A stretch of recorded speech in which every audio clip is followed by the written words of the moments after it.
Bonjour à tous, j'espère que vous allez excellemment bien. Alors aujourd'hui on va revenir sur une course qui s'est déroulée hier, le Trofeo Serra des Tramontana, parce qu'en fait aujourd'hui il devait y avoir une course mais elle n'a pas pu avoir lieu. Et puis hier j'ai préféré regarder France Pays de Galles que faire la vidéo sur le Serra des Tramontana. Heureusement pour moi la course d'aujourd'hui a été annulée, donc on va récupérer aujourd'hui avec le Trofeo Serra des Tramontana qui a eu lieu hier. N'hésitez pas à vous abonner à la chaîne, à réagir dans les commentaires, à mettre un pouce bleu, à partager la vidéo sur les réseaux sociaux, notamment auprès de vos proches, si vous pensez que ça peut les intéresser.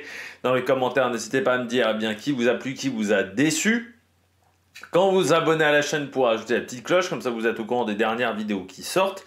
Et puis si vous avez les moyens et que vous voulez soutenir mon travail, vous pouvez faire un super thanks. Vous pouvez également rajouter la petite cloche, cliquez rapidement sur les miniatures, les notifications dès que les vidéos sont mises en ligne. On commence tout de suite avec ce Trofeo Serra Tramontana, une course qui donc n'était pas facile, avec une grosse montée aujourd'hui au milieu du parcours, le col de Puig.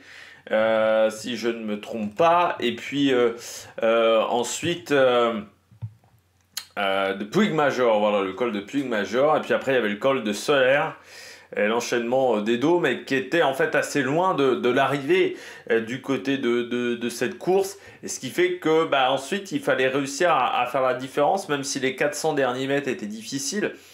Mais ça nous donnait forcément une course très tactique sur le final, parce qu'il y avait que 2000 mètres de dénivelé positif sur cette journée de 150 km, ce qui était donc pas si énorme que ça, malgré ce col de Puig, où le rythme a été intense pendant toute la journée, notamment avec la Tudor qui a roulé fort. Et je me disais, est-ce que la Tudor va pas encore se faire avoir, comme lors du Trofeo Calvia, à rouler si fort que ça en début de journée et peut-être se planter? Eh bien non, ça a plutôt été différent sur cette journée. Pas de résumé, puisqu'il s'est passé quand même beaucoup de choses. La course n'était pas toujours très lisible. Puis en plus, il y avait la magie des caméras. La réalisation sur cette épreuve n'est pas forcément fantastique, hein, sur les challenges Palma de Majorque. Alors on a déjà plus d'heures de course que l'an dernier, puisque au début cette course n'était pas diffusée, et ensuite c'était que les derniers 30-40 km. Ça a un peu changé aujourd'hui. Voilà, depuis l'année dernière, on a maintenant 1 h 30 de course, mais c'est toujours pas extrêmement bien filmé sur cette épreuve. Allez, on regarde tout de suite les coureurs au top. Attaque de Marlou! Eh bien, du côté des coureurs au top, c'est la Tudor et surtout Florian Stork, vainqueur aujourd'hui, jeune, coureur allemand, plus si jeune que ça, Stork, hein, oui, il a 27 ans. Coureur qui est passé notamment par la DSM, on va dire pur produit de la DSM, avant de rejoindre la Tudor dès l'an dernier, du côté de Florian Stork. Coureur qui, jusqu'à maintenant, n'avait pas forcément des grands résultats, enfin des grandes victoires, hein. C'est sa première victoire chez les professionnels, même si c'est vrai que l'an dernier il avait été pas mauvais sur le Tour d'Allemagne, pas mauvais non plus sur la Figueira Champions Classic. Il avait surtout un rôle d'équipier dans cette formation Tudor, et là désormais il a le vrai leader, c'est Marc Hirschi. Julien Lafilippe, on le verra un petit peu plus tard dans l'année, mais il a un vrai leader, et c'est ce qui change un coureur comme Florian Stork. C'est comme les coureurs de la Q36.5 avec Pidcock sur le Halou Latour, où il leur manquait un leader. Là, ils ont enfin le leader. Et Florian Stork, on l'avait vu déjà pas mal sur le Trofeo Calvia, où il avait fait une grosse accélération assez loin de l'arrivée, mais il s'était écarté. Et là, c'est vrai que ils ont su vraiment jouer sur les deux cartes. En fait, Marc Hirschi, il a été très lucide. C'est ce qu'a dit Florian Stork à l'arrivée, c'est qu'il a dit si tu sens que tu as les jambes, vas-y, parce que moi je vais être surveillé et je vais pas pouvoir bouger. C'est-à-dire que tout le monde va être dans ma roue, vu que j'ai vraiment été fort en tout début de saison et que tout le monde sait que je suis très performant sur les classiques comme ça d'un jour, sur ce type de profil-là, et moi je vais être totalement contrôlé, donc je peux pas vraiment jouer. Donc si toi tu es en forme, faut tenter d'attaquer, et puis il part au bon moment. Les Bardiani se sont un peu regardés, là ça a été l'erreur, parce que les Bardiani, il fallait qu'ils sautent toujours dans la roue, et puis vraiment à partir de 20 bornes de l'arrivée, tout le monde se regardait un petit peu dans ce groupe de devant, c'est-à-dire que il y avait un petit rythme quand il y avait Morgado, mais même déjà quand il y avait Morgado, on sentait, à l'avant de la course, on sentait certains coureurs vraiment un petit peu compter leur coup de pédale, et encore pire quand Morgado a été repris, enfin c'est un peu relevé, a été repris, et là vraiment tout le monde compter ses coups de pédale. Et c'était un final qui était extrêmement technique et on savait qu'on ne pouvait pas seulement se contenter des 400 derniers mètres. Et à ce petit jeu-là, Stork a été très bon parce qu'il attaque. La Bardiani ne suit pas tout de suite, et ça a été l'erreur de la Bardiani. Puis ensuite, il y a un coureur de la Bardiani qui décide de suivre, c'est Marcellucci. Il n'est peut-être pas forcément le plus fort sur ce type de terrain-là. Et derrière, bon, il n'arrive pas à rentrer. Et puis les coureurs derrière se sont fait avoir. Et comme tout le monde se regarde et que l'entente n'est pas bonne, eh bien personne ne veut faire l'effort pour revenir. Et Stork, qui part à 3-4 km de l'arrivée, arrive à sortir et à gagner cette course. Donc belle première victoire, belle stratégie avec Hirschi. Et ça montre aussi que la Tudor va être difficile à manœuvrer peut-être sur certaines courses. Parce que là tu vois que Marc Hirschi a bien joué avec Stork. Ça veut dire que Marc Hirschi et Julien Alaphilippe vont pouvoir jouer l'un pour l'autre également. Et sur des classiques ardennaises, certes, Hirschi, tu le surveilles, oui, mais il y a Alaphilippe. Donc tu fais comment dans ce genre de situation? Et il y a des courses où vraiment avec les deux, si les deux sont alignés ensemble, ça va être très compliqué de contrôler la Tudor. Il faudra faire des choix. Et c'est vrai qu'avec deux têtes d'affiche comme ça, t'es un peu en surnombre dans beaucoup de situations. C'était la force de la Quick Step pendant des années sur la classique Flandrienne, d'être en surnombre. C'est la force maintenant de la Alpecin, notamment sur Paris-Roubaix, c'est d'être en surnombre à certains moments de la course, ce qui fait que tu ne peux pas surveiller tout le monde. Et là, on a bien vu, la Bardiani, en fait, ils surveillaient Hirschi, ils n'ont pas trop surveillé Stork. Tous les adversaires surveillaient Hirschi et pas forcément Stork, et ça a été l'erreur. Parce que quand Stork il est parti et il a pris très vite 10 secondes, 15 secondes, derrière la Bardiani a enfin réagi, mais ils ont mis 200 mètres, 300 mètres à réagir, ils n'ont pas vraiment réagi en collectif, c'est plutôt Marcellucci qui est parti un peu seul, c'est pas vraiment le collectif de la Bardiani qui a été efficace, et c'est ce qui a fait la différence aujourd'hui, donc dommage du côté de cette formation. On poursuit avec Delacalé. Pas mal, hein, Hugo Delacalé aujourd'hui qu'on a beaucoup vu sur cette journée. Hugo Delacalé, c'est un coureur qui a assez peu de références. Hein. Pour le moment, c'est un jeune coureur de 20 ans qui l'an dernier était dans des clubs amateurs, qui est passé notamment par la réserve, on va dire ça, de la Cara Rural. Mais il n'avait pas forcément beaucoup d'expérience dans les courses de haut niveau professionnel. Hein. L'an dernier, c'est vraiment que des courses au niveau national espagnol. Forcément, c'est pas évident. Par exemple, au championnat d'Europe Espoir, il ne prend que la 72e place. Puis si je regarde l'année d'avant, il avait fait quelques courses en France, et la course de la paix. Mais il n'avait pas non plus beaucoup de références à l'international, ce coureur. Il avait fait le trophée Centre Morbihan. Il était 3e des championnats d'Espagne junior du contre-la-montre. Mais c'est un coureur qui a très peu de références en dehors de l'Espagne. Et c'est vrai que là, avec un peloton quand même international, pas forcément facile de se faire sa place dans ce type de course, surtout quand on est en tout début de saison. Et là, il a été vraiment très bon, Hugo Delacalé. Et ouais, il m'a quand même surpris. Il m'a surpris parce que je ne m'attendais pas à ce qu'il arrive à être aussi efficace sur cette course-là. Voilà, on est sur un courant, encore une fois, qui est dans sa première année chez les professionnels. Pas forcément énormément d'expérience jusque-là. C'est pas évident. Et là, je trouve qu'il a été vraiment hyper efficace, quoi. Vraiment très très efficace même en termes de rythme. Et ça, je le voyais à l'avant de la course. Vraiment, quand j'ai vu Dion, je me suis dit, c'est qui le Burgos Beat sur cette épreuve? Là, tout de suite, je vois Hugo Delacalé. Je me dis, bon, on va le suivre parce que je savais qu'il faisait partie des jeunes de cette formation. Encore une fois, quand on avait fait la présentation de cette équipe qui était retrouvée sur la chaîne.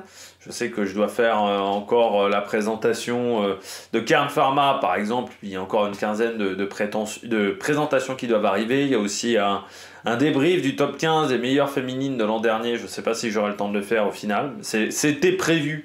Mais là, je ne sais pas si j'aurai le temps de l'enregistrer. Il y a aussi la vidéo sur Pogacar, le Giro, la Vuelta. Enfin voilà, le mois de janvier a été infernal. Et puis décembre a été infernal également au niveau personnel, et puis voilà, j'ai eu 50 000 trucs à faire, donc j'ai pas pu faire des vidéos en temps et en heure comme je le souhaitais, les vidéos de fin de saison. Mais là on voit Hugo de la Calais, très intéressant, donc on va le suivre, ce coureur. Je sais pas quel sera son programme, est-ce qu'il ira à Valence ou est-ce qu'il fera d'autres épreuves un petit peu plus tard, mais belle performance aujourd'hui. Alors le résultat est presque même décevant par rapport à l'omniprésence qu'il a eu dans le final, la 11e, alors qu'il a été très présent dans le final, mais voilà, un petit peu de jeunesse encore, peut-être un petit peu tendre, puis peut-être une gestion de l'effort qui n'a pas été parfaite, mais voilà, j'ai trouvé ce coureur-là intéressant. Et puis désormais, je termine avec un dernier coureur, Van den Abele également. Il m'a surpris d'être là avec des Marc Hirschi, Ulissi, Morgado, parce que Van den Abele, c'est bien le souvenir que j'avais, c'est que c'était un coureur qui avait été bon sur le Baby Giro par exemple, mais au moment de la Covid, donc il y a très longtemps, et depuis, il ne s'était pas passé grand chose.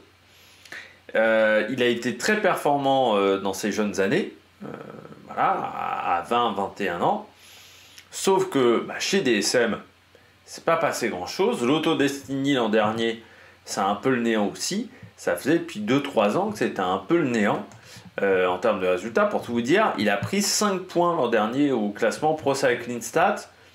5 points qu'il a pris sur l'UAE Tour grâce à une 79e place. Voilà. Et en 2023, les 5 points, il les avait pris sur Tirreno Adriatico. Alors il faut savoir qu'en 2023, il avait très peu couru. Il avait couru que 18 jours, en sachant qu'il avait abandonné 1, 2, 3, 4 fois. Donc en fait, il n'y avait que 2 courses qu'il avait fini, le Tirreno Adriatico et le Tour des Alpes-Maritimes et du Var. Donc certainement des gros soucis physiques pour ce coureur, et qui à 24 ans doit se relancer très clairement, parce qu'il est dans une formation Lotto qui ne lui a pas donné de contrat pour une autre saison après 2026. Et c'est vrai que certes, il a remporté une étape de la ronde de l'Isère en 2020, devant quand même Thomas Champion, Maxime Van Gils. Il avait battu Van Gils ce jour-là, Alan Joussaume et Sylvain Moniquet. C'est vrai qu'à 24 ans, il a le même âge que Van Gils, pas très loin de Van Edveld non plus. Aujourd'hui, c'est un coureur qui n'a pas forcément été hyper efficace. J'ai envie de dire que Thomas Champion est un petit peu dans le même cas aussi, hein. Pas forcément eu de grands résultats jusqu'à maintenant, le coureur de Saint-Michel chez Cofidis. Voilà, des fois on a des coureurs qui sont très bons chez les jeunes, mais le passage dans la catégorie élite est parfois un petit peu plus compliqué. Oui, parce qu'il avait battu Archer Ryan, il avait battu Thomas Gloog, Léo Hetter, Braz Alfonso, Yanis Ouazard avait été battu également. Je regarde, ouais, non, il y a des coureurs qui font désormais. Il avait battu Paris Peintre, des coureurs, Jordan Jegat aussi. Il y avait Marco Frigo. Donc oui, non, il y avait quelques très très bons coureurs, mais il n'avait pas réussi ensuite en dehors de cette ronde de l'Isère. Ronde de l'Isère qui en 2025 aura lieu normalement le 25 mai. Voilà. Enfin, la dernière étape aura lieu le 25 mai, la première étape aura lieu le 21 mai. Voilà. L'an dernier, la ronde de l'Isère remportée par Darren Van Beckum, coureur de la Visma, devant Jarno Vidar, et Van Beckum, il est désormais chez Astana. Voilà. Pour ceux qui veulent savoir où certains jeunes sont parmi les coureurs performants. Mais oui, Van den Abele, jusqu'à maintenant, il n'y avait pas eu de résultat, donc on espère que cette saison 2025 marquera vraiment le début pour lui de la réussite dans cette catégorie élite, parce que chez DSM, il y avait une 10e place sur le Tour de Turquie. En 2023, voilà, encore une fois, une saison difficile. 2024, c'est pas beaucoup mieux. Peu de résultats, donc on espère que ça sera mieux cette année. Il a même couru avec l'équipe de développement de la Lotto sur quelques courses, sur l'Alpe Isère Tour par exemple, parce que il n'arrivait pas à retrouver des bonnes jambes, tout simplement. Donc on va voir ce que ça va donner dans cette formation, qui aurait bien besoin aussi de retrouver un nouveau leader à la place de Maxime Van Gils, qu'ils ont perdu. On regarde tout de suite les bonnets d'âne. Les flops de cette course, je commence avec Roger Adria, le coureur de la Red Bull Boransgrohe, que je m'attendais un peu plus haut aujourd'hui. C'est vrai que j'ai trouvé assez loin dans le classement. J'ai commencé à regarder où étaient les Red Bull Boransgrohe parce que je les avais pas vus de la journée sur cette course, et c'est normal parce qu'il n'y en avait aucun dans le premier groupe. Le premier, c'est Tocqueville qui est 19e, devant Roger Adria 20e. Mais c'est vrai qu'on aurait pu s'attendre à mieux de la part du coureur espagnol. Vandal, lui, a abandonné, mais ça peut se comprendre par rapport aux efforts qu'il avait fait, notamment lors de certains jours. Mais il avait été plutôt bon, en plus, au trophée au Caldia, 10e. Mais là, il a eu plus de mal à Serra Tramuntana. Après, ça peut arriver d'une journée à une autre d'avoir un peu plus de mal à faire des efforts, surtout qu'eux, ils ont couru à 16 Salines, parce qu'en fait, ils sont pas 15 ou 14, ils peuvent pas tourner au niveau de l'effectif. Donc, tout le monde court, on va dire un peu toutes les journées de course. Lui, il courra, alors il devait pas courir samedi, bon, ça lui a pas fait gagner grand-chose, mais il courra à Trofeo Palma, mais c'est vrai que je m'attendais à mieux aujourd'hui de la part de Roger Adria. Après, la remise en route peut parfois être un petit peu plus compliquée pour certains coureurs. C'est vrai que si je regarde en 2024, il avait fait le Donander, il avait fait 18 du Donander, Tour de Man, il avait fait 27, ce qui n'était pas non plus si exceptionnel que ça. Donc voilà, c'est pas forcément un coureur si fort que ça en début d'année, en 2023. Alors, il a déjà fait quand même 5e d'une course à Andratx. Donc si, il a quand même eu parfois des bons débuts de saison, notamment chez Kern Pharma. Mais les objectifs d'année étaient peut-être différents aussi. Mais là, aujourd'hui, je l'ai trouvé moyen. J'ai trouvé transparent, pour tout vous dire. Aujourd'hui, l'AEF, là aussi, pourtant on roule en début de journée du côté de l'AEF. Pour qu'un coureur fasse 26e. Là aussi, c'est un peu catastrophique du côté de l'AEF. C'est un peu catastrophique aussi qu'un mec comme Hugh Carty n'arrive pas à tenir la cadence sur une montée comme celle-là. Parce que c'était pas non plus un rythme délirant. Albanese, fait 43. Mais Archerian est loin aussi. Alors, un Marin Vandenberg à 9 minutes, ça c'est un peu plus normal. Mais Hugh Carty, c'est quand même un coureur qui est transparent aujourd'hui, quoi. Quand on a connu ce coureur-là il y a quelques années, qui était capable de faire beaucoup mieux, là aujourd'hui, c'est vraiment dur. Hugh Carty, il a 30 ans, il est dans sa dernière année de contrat en passant. Je me dis vraiment, est-ce que c'est un coureur qui va réussir à rester en World Tour? S'il veut rester en World Tour, déjà, il va falloir diminuer le salaire, et puis il va falloir diminuer les ambitions aussi, ou sinon repartir sur une grosse année. Mais en gros, l'an dernier, il est bon que sur le Tour des Alpes, quasiment, et sur Grande Camino. Ouais, il est 6e sur Grande Camino, c'est pas non plus exceptionnel. Mais voilà, alors au final, il avait quand même très peu couru l'an dernier. Seulement 36 jours de course, oui, parce que même sur le Tour des Alpes, il s'était raté au niveau du classement général. Donc c'est très peu. En 2023, il court 66 jours, mais en termes de résultats, 8e de Tirreno, 2e du Tour des Alpes, là il avait été... c'est un mec qui est plus présent sur les grands tours depuis quelques années. Donc, ça serait bien de se remettre la tête à l'endroit du côté de ce coureur, mais là, pour l'instant, c'est pas évident pour lui, quoi. Le début de saison est pas exceptionnel. Pourquoi l'an dernier il avait aussi peu couru, Hugh Carty? J'ai pas l'info.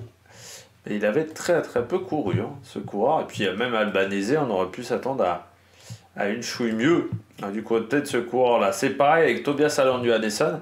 C'est vrai que je me faisais la remarque avec Tobias Haaland Johannesson du côté de la Noix. Alors, la UNOX a fait une belle journée. Avec Coolgard notamment, les Knessoud est 16e. Mais Tobias Haaland Johannesson, c'est quand même un coureur qui, il y a encore pas si longtemps que ça, était un coureur hyper prometteur. C'est vrai que moi je l'avais souvent sur le bout de mes lèvres. Souvent je parlais de Tobias Haaland Johannesson, mais j'étais pas le seul à parler de ce coureur-là, parce qu'il avait fait un bon Tour de France, parce que, encore une fois, c'est un coureur qui a gagné Quelques courses, parlons pas Tobias Anders, mais Tobias aussi a un peu disparu. Anders, c'est Anders là, dont je voulais parler, mais Anders aussi, c'est un coureur qui était prometteur. Tour de l'avenir notamment, une victoire d'étape. Voilà. Il a vu des résultats dans ses jeunes années. Aujourd'hui, il a complètement disparu. Et d'année en année, il y a de moins en moins de résultats. C'est un coureur, encore une fois, on parlait de coureurs qui ont eu du mal à passer de la transition espoir à élite. Bah, lui, il en fait partie. Bon, Tobias Haaland, c'est pas beaucoup mieux, hein, en termes de résultats. Mais pour le moment, il n'a pas repris. Mais Anders Haaland, j'avais déjà dû dire Tobias quand j'avais parlé du trophée Octavia, alors que je pensais à Anders. Haaland Johannessen. Parce que des fois je confonds les deux. Mais j'avais déjà dû dire Tobias. Je me vois dire Tobias alors que je parlais de Anders. Haaland Johannessen. Mais c'est vrai que les deux, je trouve, ont quand même un peu disparu. Alors moins Tobias que Anders, mais c'est vrai que Tobias, vainqueur d'un Tour de l'Avenir, bah, on se dit plus forcément que c'est un mec qui peut jouer encore quelque chose sur les grands tours. Et Anders Haaland Johannessen, là, ça reste quand même... on se demande s'il va retrouver un jour son niveau. Hein. C'est un coureur qui a eu pas mal de petits soucis. Les deux ont eu des soucis physiques. Hein. Mais lui, c'est un peu compliqué. Hein. L'an dernier, 46 jours de course, 11 points UCI. Hein. C'est pas très impressionnant. Et en 2023, 62 points UCI en 44 jours de course. Et en plus, il court très peu. En 2023-2024, très peu de jours de course. Et il n'y a pas les résultats qui vont. Depuis cette année 2021. Donc on aimerait le revoir à un meilleur niveau. C'est quand même un mec qui a fait 7ème du Tour de l'Avenir. Ah, on ne parle pas d'un branquignol. Mais aujourd'hui, il est un peu nulle part. Anders Haaland Johannessen. Donc peut-être qu'on le reverra un jour à un haut niveau. Mais là aujourd'hui, c'est quand même un coureur qui a 25 ans. Et là, en termes de résultats, c'est le néant complet. Et puis je termine avec un Bonu Dedan. Pourquoi ? C'est Morgado. Pourquoi Morgado ? Parce que c'est un coureur qui est fort, Morgado. Il est impressionnant, il est... bon, voilà. Sauf que je trouve que c'est un coureur qui est très et trop généreux dans l'effort. On le voit aujourd'hui, il part dans un groupe à 50 bornes il part tout seul à 50 bornes de l'arrivée. Il a fait 40 bornes en solitaire, en n'ayant jamais énormément d'avance. Je trouve que c'est ça encore, ça fait partie des soucis de Morgado. Le premier, c'est de ne pas encore avoir fait une saison complète, encore une fois, de janvier à octobre. Le deuxième souci de Morgado, ce qui était déjà le cas au championnat du monde junior, où il se fait battre par Herzog, mais il fait beaucoup plus d'efforts qu'Herzog. C'est un coureur qui est trop généreux dans l'effort. Il faut parfois, c'est frustrant, hein, mais il faut parfois se limiter dans ses actions. Quand tu vois que tu as un groupe de 15 derrière toi et que tu as 10 secondes d'avance, 15 secondes d'avance, se dire, est-ce que ça va encore est-ce que c'est encore intelligent de forcer ou est-ce qu'il ne faut pas plutôt que j'attende ? Je pense qu'il aurait dû se dire ça bien avant 14-15 km de l'arrivée. Il aurait dû se le dire avant. Et ça, je pense que c'est une erreur de Morgado qu'il devra corriger dans le futur parce que c'est un coureur, voilà, encore une fois, qui est trop généreux dans les efforts et qui a tendance souvent à se faire avoir et à se faire battre de cette manière-là. Alors, encore une fois, je pense qu'ils ont tenté la solution inverse de Calvia, où à Calvia, Creston avait attaqué et Morgado devait contrer en cas de retour sur Creston. Donc c'est plutôt Morgado qui a attaqué en premier et Creston devait attaquer ensuite, sauf que Creston est tombé 2 fois dans la descente, donc il n'a pas pu faire le travail. Et est-ce que Morgado était en courant ? Mais dans ce cas-là, c'est dans la voiture de directeur sportif qu'il faut être un peu plus réactif. Ou est-ce que l'oreillette marchait ? C'est vrai qu'il faisait pas très beau hier. Ou est-ce que c'est un coureur qui a du mal à rester dans un peloton ? Mais dans le cyclisme moderne, c'est pas comme chez les amateurs. Il y a des moments où il faut savoir rester dans un peloton. Il faut savoir rester au chaud. Et comme c'est un coureur qui veut progresser, notamment sur les courses par étapes, bah, il va devoir apprendre ça également, c'est-à-dire à se contrôler. Et puis même sur une classique de 250 bornes, tu ne peux pas attaquer à 120 km de l'arrivée non plus. Donc il faut sentir les choses, il faut être plus pragmatique, je dirais, dans sa manière de courir. Bon, eh bien, j'espère que vous avez aimé cette vidéo. Demain, Palma de Majorque, c'est la classique la plus plate, le trophée au Palma des 5, enfin normalement des 5 qui auraient dû avoir lieu cette semaine. Donc nous, on se retrouvera demain. Demain, il y aura aussi le Grand Prix La Marseillaise, où là, il y aura du beau monde. Et puis tout à l'heure, le Vendée Globe. Et puis si vous n'avez pas vu, il y avait le Alou-la-Tour. Eh bien, n'hésitez pas à vous abonner à la chaîne, à réagir dans les commentaires, à mettre un pouce bleu. Puis nous, on se retrouve pour de nouvelles aventures sur Maniac Production. Ciao, ciao!